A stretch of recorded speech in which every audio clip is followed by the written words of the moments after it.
Olá pessoal, estamos aqui para mais um podcast iGrow e, como sempre, trazendo pessoas especiais e com uma história para poder contribuir. E hoje eu tenho o prazer de receber aqui o Dr. Ricardo Frota. Seja bem-vindo. Meu querido Lúcio, antes eu quero agradecer o convite. É um prazer falar sobre estar aqui para contar não somente sobre mim, mas sobre o que a partir de mim pode inspirar muitas outras pessoas a buscar seu crescimento.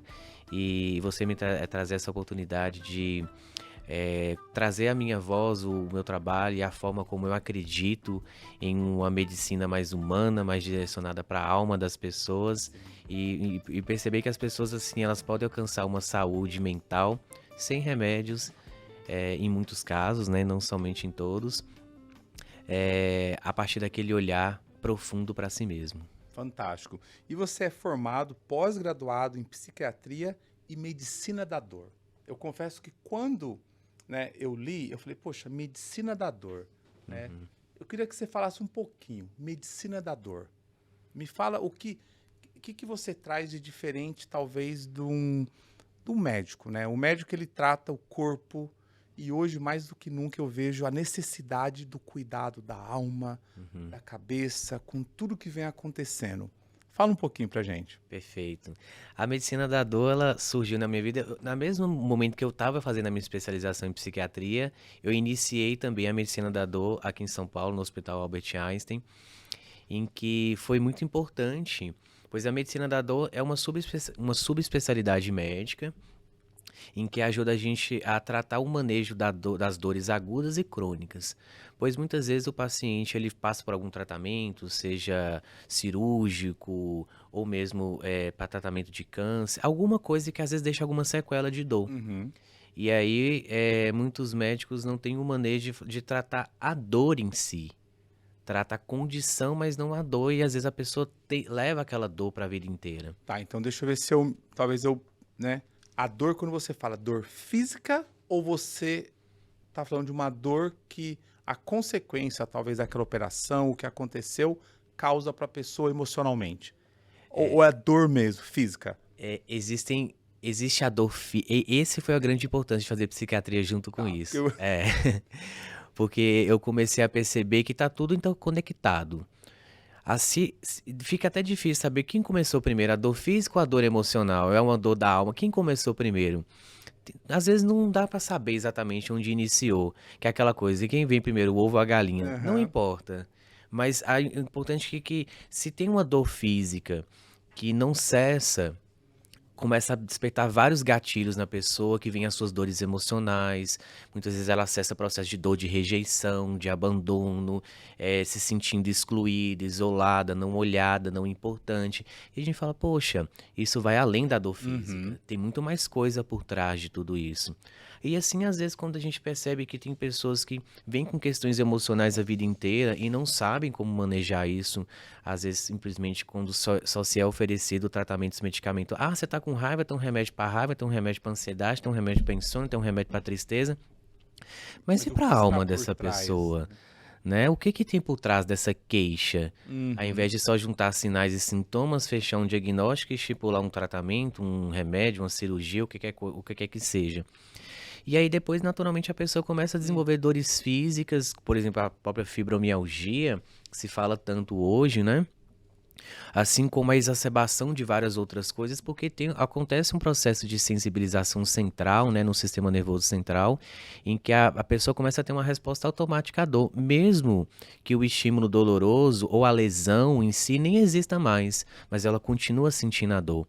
E eu percebi que, na verdade, muitos processos dolorosos, que é o que me levou, por exemplo, a me especializar hoje em dor da rejeição, é que a dor, independente de se ela é de causa física e emocional, ela vem para mostrar à pessoa onde que, de alguma maneira, especialmente na sua infância, ela se sentiu que ela não era uma pessoa importante, que ela não era uma pessoa bem amada, ou se ela de fato foi aceita simplesmente por quem ela era. Uhum. E ela teve que começar a se enquadrar em várias questões, sejam sociais, familiares, tradicionais, de cunho religioso, político, que começaram a moldar a personalidade daquela pessoa que não fazia sentido para a verdade Muitas das dela. vezes até inconsciente, ela nem sabia o que estava acontecendo, mas estava sendo moldada. E antes de continuar, né, eu vejo que você fala sobre autoestima, autoconfiança, Uhum. amor próprio. E antes de continuar aqui, eu queria conhecer um pouquinho mais da sua história, né? Hoje você exerce, tem uma formação, mas como é que foi? O que que te levou a se tornar um médico? Me fala um pouquinho do Ricardo, mas a trajetória, A né? Eu gosto trajetória. de conhecer o que talvez motivou você a se tornar quem você é hoje. Perfeito. Eu venho de uma família de médicos, né, do interior de Minas Gerais. Inclusive, minha família tem até um hospital nessa Uhum. cidade de Montes Claros, no interior de Minas Gerais. Mas em nenhum momento eu fui influenciado pela família. Eu desde Geralmente acontece, né? Acontece bastante. Até porque no meu núcleo, pais e irmãos, eu sou o único médico, mas na família como um todo, tem vários médicos. Só que desde criança eu sou aquele que sabe que gostava e tinha um dom de cuidar das pessoas, né? E era aquela criança, aquele adolescente que todo mundo vinha para contar os problemas, as dificuldades, né? Então eu já me via um mini terapeuta desde sempre. E então eu fiz medicina. eh, Durante todo o processo da medicina, eu queria ser anestesiologista, né? Porque essa coisa da dor sempre me chamou a atenção, né? Da própria fisiologia da dor, da farmacologia da dor, enfim, várias dessas questões. Porém, eu não tinha chamado a atenção para a questão da saúde mental, até porque até então, hoje a realidade está um pouquinho diferente. A saúde mental nunca foi prestigiada nem pela própria medicina. Uhum. Olha, eu vou voltar ao que pra mim era saúde mental quando eu Aham, era jovem, tá? sim, Coisa de doido. Se você me exatamente. falasse que você tem depressão, Aham, doido. sim. Então, olha que loucura, né? Talvez 15, se você, talvez isso mudou o quê? Nos últimos 15, 20 anos? E vem mudando, e a pandemia acelerou esse processo. Acelerou. Porque até então, você falar que, né, para mim, conversar, ter uma terapia, eu Uhum, me sentia doido. Eu falei, não, eu jamais. Eu não tô doido. Pra que que eu preciso conversar com alguém? exatamente. Eu acho que é aquele olhar objetivo do ser humano, né? Pele, osso, corpo. Mas o que que tem? Aqui os sentimentos desse ser humano, os pensamentos. Embora eu não veja, não toque, não exista exame que vai identificar nenhuma dessas coisas, mas ninguém nega que existe, Uhum. né? Então como que eu posso negar o subjetivo e como esse subjetivo afeta o físico, né? O invisível afeta o visível. Tá tudo conectado. Mas não é o fato de não estar vendo que não existe. Então, como que eu posso tornar mais palpável que cuidar de um ser humano nesse aspecto subjetivo é independente da minha crença? Uhum. Se eu acho que existe ou que não existe, não é sobre mim. Se eu me ponho a cuidar do outro, eu tenho que compreender que o outro tem uma necessidade que muitas vezes não é a minha. Mas como que eu posso ajudar o outro? Mesmo que eu vou invalidar a crença do outro, eu vou invalidar a queixa, o sintoma do outro, que, eu não acredito nisso. Não, antes de eu dizer que eu não acredito em algo, deixa eu ver o que faz sentido pra mim, porque talvez o problema esteja comigo e não com o outro. Uhum. E por que que é difícil falar sobre isso? Assim, por que que é difícil aceitar que existe uma dor, possivelmente até ao ponto de uma depressão, Uhum. aquele vazio? E por que que é difícil, assim, nessa sua jornada, imagino milhares de conversas, o porquê? O que que a pessoa sente? Ela tem vergonha? Ela não quer expor? É porque, justamente por causa dessa inabilidade que nós mesmos, como seres humanos, não somos ensinados a lidar de maneira inteligente, né, prática com aquilo que é subjetivo, nos ensina a fazer aquilo que talvez seja o mais fácil, por exemplo, negar as emoções, negar o que eu estou sentindo, não falar, não me vulnerabilizar. Ah, não, porque senão isso eu sou uma pessoa fraca, e pessoa fraca não tem sucesso, pessoa fraca não faz dinheiro, pessoa fraca não tem bons relacionamentos. começa a colocar muitos rótulos e Mas estereótipos. isso é o que a sociedade deixa bem Exatamente. claro. Exato. Se você é fraco, não quero estar com você. Se você não tem sucesso, não vou estar com você. De Exatamente. uma forma ou outra, é o que a sociedade deixa bem claro. Exato. Eu chamo do paradigma material, né? Em que ensina muito pra gente, ó, é importante você ter isso, ter aquilo, você vai ser feliz, ou seja, nosso sentido de existência, de sermos naturais, sermos autênticos, respeitarmos realmente o nosso sentir, né? A nossa verdade, aquela que é eu sou o caminho, a verdade e a vida, né? Eu sou o meu caminho, a minha verdade e a vida. Não é a mesma do outro. Hum. Porém, se eu respeito nesse lugar de amor próprio, o que eu sinto, as minhas vontades, eu estou respeitando a minha natureza e a minha existência aqui por si só. Mas se começa a dizer, não, você só vai ser feliz, ou ser importante, ou ser reconhecido, se você, por exemplo, tiver um diploma X, ou ter uma relação. Perceba que muitas vezes o sentimento que traz pra gente é que ter uma pessoa, ter alguém para se relacionar, ou ter dinheiro, ou ter diploma, ou ter, está envolvido em acumular alguma coisa, em ter, em Uhum. posse. E isso gera o apego, né? E aí muitas vezes vamos para a vida acreditando que a gente só olha para fora.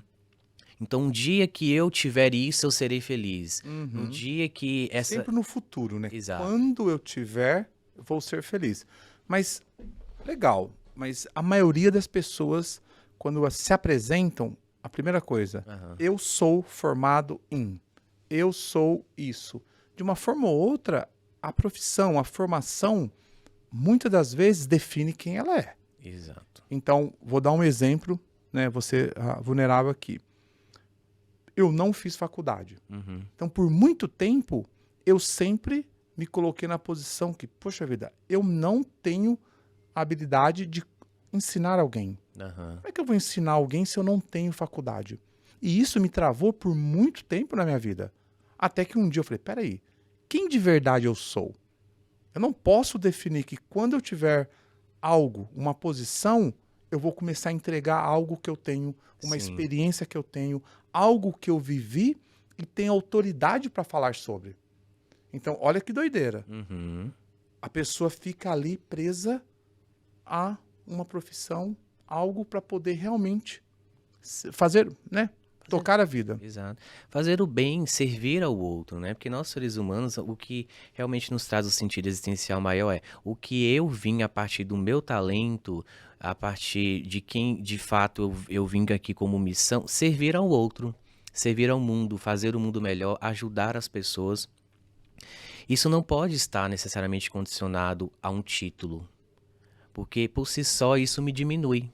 Diminui a minha potência, diminui a minha força, diminui a minha autoconfiança. Sim. Mas é porque um dia nos ensinaram que para sermos melhores temos que competir uns com os outros. Eu tenho que ser melhor que você, tenho que ter mais diplomas, mais formações que você. Mas isso já não é uma natureza do ser humano de competir? Eu diria que é uma crença imposta para a gente se sentir importante, Boa resposta, boa. né? Porque a natureza nossa é sermos colaborativos. Porque Servir. servir. Porque se eu posso ganhar, você pode ganhar, todo mundo pode ganhar, por que uns têm que ganhar mais que os outros? Amar o próximo como a si mesmo. Você Exato. não é, né? Eu coloquei de um ponto, mas volta para o que você falou. É o que foi colocado aí. Exato. Porque a partir do momento que eu enxergo que o outro é uma ameaça para mim, para o meu crescimento, o outro vai tomar o meu lugar, ou eu tomar o lugar do outro, então nesse lugar eu não tomei posse do meu lugar no mundo. Eu estou dependendo de uma aprovação externa, ou seja, eu dependo de algo que não sou eu para poder realizar a minha vida. Eu sou responsável, eu sou 100% responsável pela criação da minha realidade. O outro não é responsável exatamente por isso. Tá, interessante você falar, né? Eu sou responsável. Mas vamos lá, né? Eu vou dar o exemplo que a minha formação, né? Quem eu fui, Uhum. né? Até que eu tomei consciência disso, né? Tem até um livro que eu trouxe para poder dar de presente para você, Autogestação. Né? Já vou entregar para você. E Muito obrigado, que lindo. dentro do assunto, eu me deparei na situação que eu era o que minha mãe, meu pai, meu tio, meus amigos Aham. falaram que eu seria, né? Lúcio, você é isso, você não sabe falar em público, você se intromete muito, você, e foi aquela formação, aquela combinação de pontos que foram lançados para minha vida. Até Sim. que, quando eu iniciei esse projeto do livro, eu falei, peraí, quem realmente eu sou? Né? E eu identifiquei que eu fui formado por várias pessoas. Uhum. E aí eu comecei a me questionar. Falei, peraí, Lúcio, quem você é? Por que você faz o que você faz? Por que você tem medo de falar em público? Por que quando você recebe convites para poder participar de um podcast, você fala não porque não é para você? E é interessante que quando eu comecei a me conhecer, eu falei, caramba, eu tive que voltar na minha origem. Peraí, onde foi que eu travei? Onde alguém me falou que eu não poderia fazer isso? E é doido porque eu comecei a falar, puxa vida, foi aqui. Aí eu, pá, ressignifiquei. Ah, foi aqui que alguém me falou isso? Não mais. E eu comecei a ficar tão atento a tudo que me falaram e eu comecei a questionar. E aí eu comecei de verdade, né, ter uma autogestação de um novo Lúcio. Então, e aí eu pergunto para você, eu sei a dificuldade que eu tive de aceitar. Aham. Não foi fácil. Se eu falar Sim. para você que foi fácil, não foi. Eu passei muita vergonha, eu tive um conflito muito forte comigo mesmo. Eu digo que eu tive que ser verdadeiro e vulnerável primeiro comigo. Aham. Eu falei, peraí, primeiro tem que ser comigo. Eu tenho que conseguir olhar pro Lúcio lá dentro e falar, ei, eu sei quem você é. Eu sei o que você está passando. Eu sei que você está tentando manipular a situação. E se você continuar, você não vai sair daí. Mas é difícil. Então, do lado profissional, e é interessante que a fase que eu passei, até então eu tinha vergonha de procurar ajuda. Uhum. Então foi muito sozinho. Por um período de 3, 4 meses, foi sozinho. Foi me questionando e com vergonha de expor. Aí depois, quer saber? Agora que eu me conheço, eu vou procurar ajuda aqui e aqui. E foi onde eu descobri que ter mentores é a melhor coisa que você pode ter. Mas agora pro lado profissional. Sim. Como é que você enxerga talvez o que eu vivi e o que você deixa para quem está ouvindo, assistindo? Peraí, olha, o primeiro pontapé pode ser aqui. Sim. É perfeita essa colocação sua, porque o que você descreveu fala exatamente sobre a dor da rejeição. Uma vez que eu começo a formar a minha própria personalidade dentro de um lugar em que o outro é que diz o que eu tenho que ser, como fazer, como me comportar, e eu aceito isso como sendo eu, ou como uma verdade para mim, se não, antes de mais nada, eu perguntar, o que isso faz sentido para mim? É uma verdade para mim? Se o outro me estimulou a buscar a minha verdade ou me estimulou a aceitar uma imposição do que é verdadeiro ou mentiroso, né? Isso por si só é um processo de autorrejeição. Eu vou me rejeitando para encaixar na vida dos outros, Uau, fantástico. né? E aí o que a dor da rejeição nos ensina? E aí muitas vezes a gente operacionaliza a partir dessa dor. Eu não sou bom o suficiente, porque a rejeição tem a ver com a exclusão. Então eu me excluo do sucesso, eu me excluo da prosperidade, eu me excluo de ter bons relacionamentos. Por quê? Porque eu sou incapaz, eu sou incompetente, eu não sei e talvez não acredite realmente que eu possa me tirar dessa condição. O outro é mais importante do que eu, né? Eu não quero incomodar o outro. Por que o rejeitado, a pessoa que tem a dor da rejeição muito forte, qual é a dificuldade? É exatamente isso que você falou, pedir ajuda. Por que eu não peço ajuda? Porque eu acredito que a minha dor não é suficiente para incomodar o outro, para tirar o outro do lugar para vir me ajudar. Ou eu não quero incomodar o outro. Ou simplesmente eu não quero ser visto. Porque se eu ser visto, se eu crescer, mais notado eu serei. Então existe a maior probabilidade de mais pessoas me notarem e eu ser mais rejeitado do que eu já me sinto. Nossa, que interessante o ponto que você colocou. Ou seja, ela autossabota qualquer tipo de crescimento na vida dela. Exatamente. Que eu crescer é ganhar visualização, ganhar mais notoriedade. possibilidade de rejeição vou ter. Exato. Uau. E aí isso é um pensamento guiado pela dor da rejeição, não pela verdade da pessoa. Porque se ela para a verdade, igual você falou, pô, pera lá. Por que que... Eu, geralmente, o rejeitado, ele tem uma predileção em agradar as pessoas, em fazer tudo pelas pessoas, exatamente para não ser rejeitado, não necessariamente num lugar de autenticidade. Então, essa pessoa que sofre da dor da rejeição, ela fala assim, poxa, mas por que que eu quero crescer se o meu lugar está abaixo do outro? Por que que eu gosto tanto de servir ao outro? E eu falo assim com a pessoa, mas da mesma maneira, não é sobre não servir ao outro, não é sobre não ajudar o outro, mas é ter a mesma dedicação em receber a ajuda do outro, da mesma forma que você também ajuda. Por que que você acha que só o outro merece receber o que vem de você e você não merece receber o que vem do outro? Eu posso ajudar, eu posso fazer, mas não, a questão de você receber, não mereço. Exato. Tá, então, ainda nesse ponto, geralmente, de onde surge a rejeição? É em momentos, geralmente, na infância ou não necessariamente? Eu falo que tem o diagnóstico superficial, intermediário e profundo, Ah. né? O superficial, normalmente, a dor da rejeição, ela pega em 3 pontos, que é autoestima, autoconfiança e amor próprio. E aí cada situação vai levando situações diferentes, que eu poderia ficar explicando cada um aqui, mas, por exemplo, depressão, transtorno de ansiedade, obesidade, transtorno alimentar. Cada ponto desses 3 pontos, que eu chamo de amor, dos 3 pilares do amor incondicional, pega em um ponto específico, né, dentro das dores que a alma. Porque a dor da rejeição é uma dor da alma. Não é uma dor que vem da mente humana, ela é uma dor da alma. Ou seja, a minha alma veio nesse mundo para resolver essa dor, para evoluir. Então, o meu objetivo aqui, para crescer e evoluir como ser humano, a partir de uma experiência, sendo uma alma, vivendo uma experiência de humano, é olhar para essa dor da rejeição para eu crescer.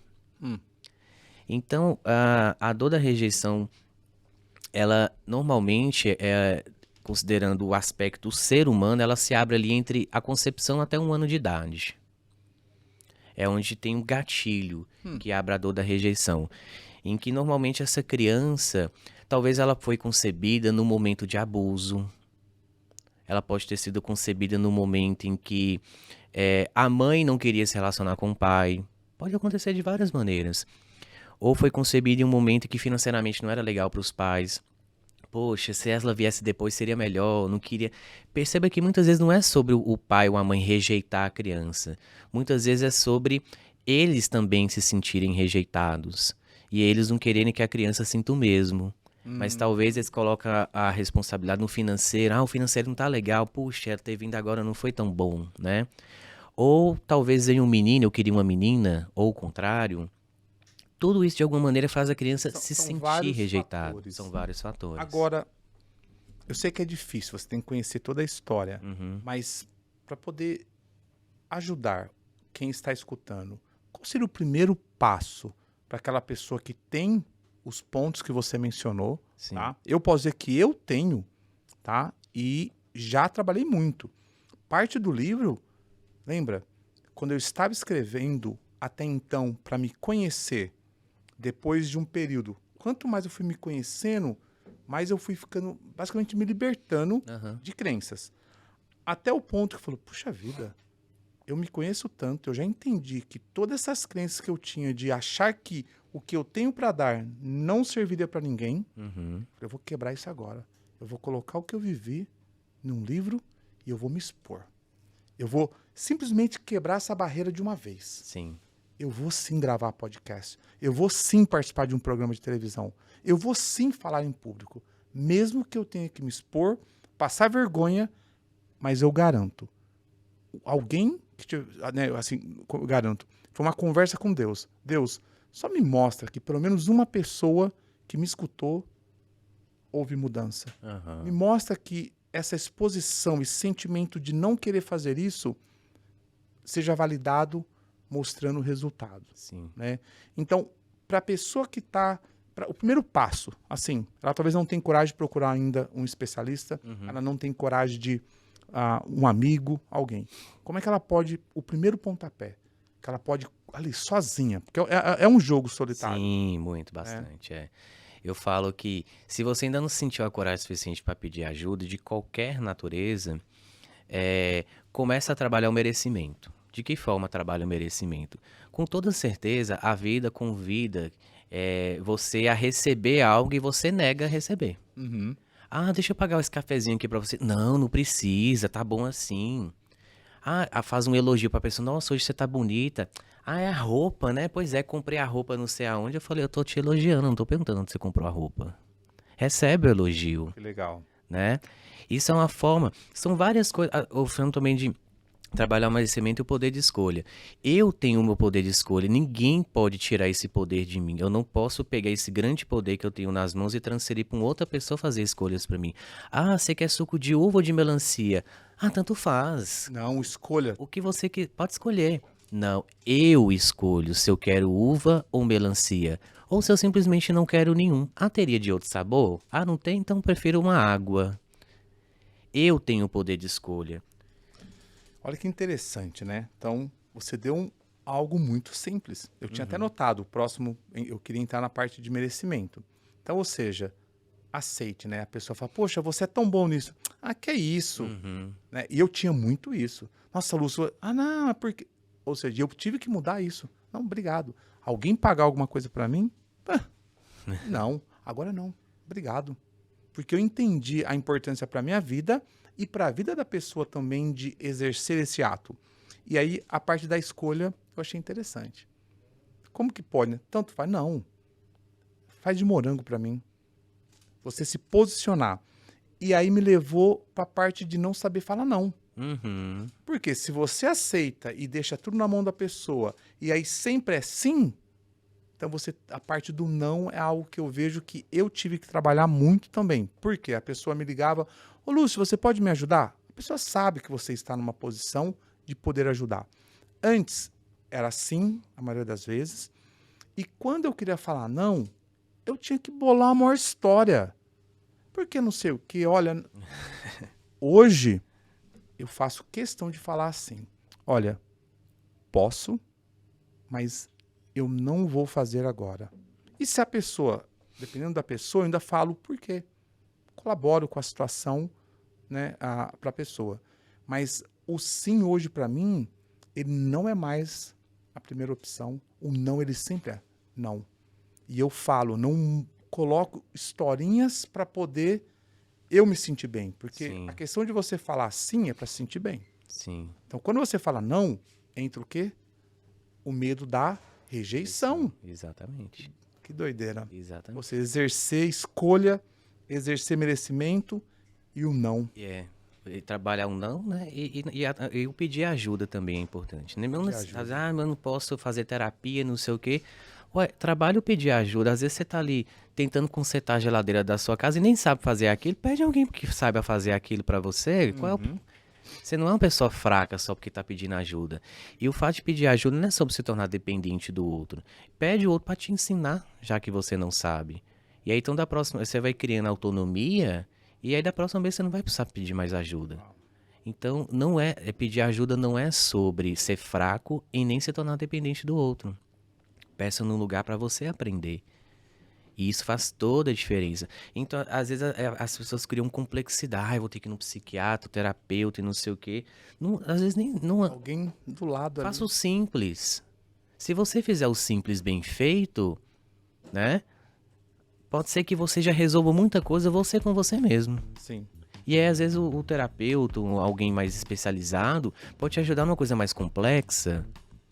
Mas o simples, isso é da minha responsabilidade. Não tem como eu ficar esperando que alguém faça o simples pra mim. Então, pedir ajuda é uma coisa simples. Trabalhar um merecimento é uma coisa simples. Poder de escolha é uma coisa simples. Falar não é uma coisa simples. Doutor Ricardo, poxa, o papo tá muito bom, mas o nosso tempo tá bem limitado. Mas eu ainda quero continuar essa conversa com você, então nós vamos ter que quebrar isso aqui em 2, tá? Então, nós vamos parar por aqui e nós vamos continuar gravando um outro dia para que a gente não perca essa oportunidade. Outro dia não, Nós vamos ter que, hoje mesmo, tentar dar continuidade nesse assunto, porque está muito bom. Estou muito feliz de ter você aqui e bora continuar? Bora continuar. Fim da parte 1, que vem a parte 2, né? Como tudo que é bom tem continuidade, né? Perfeito, bora. Valeu.